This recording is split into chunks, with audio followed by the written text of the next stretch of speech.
Mabilisang balitaan, komprehensibo at totoo sa loob ng 1 minuto.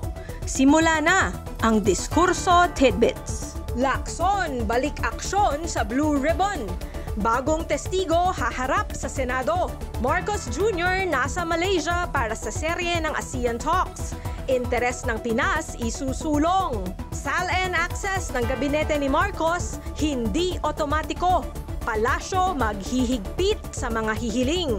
Remulla, sinibak ang 77 opisyal ng ombudsman sa gitna ng malawak na balasahan. Lalaking pasahero sinaksak at napatay sa loob mismo ng pampasaherong bus sa Talavera.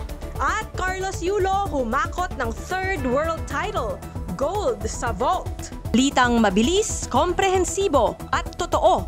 Yan ang Diskurso Tidbits. Basahin ang tungkol sa lahat ng yan at sa marami pang ibang nakatutuwa at makabuluhang balita sa diskurso.ph.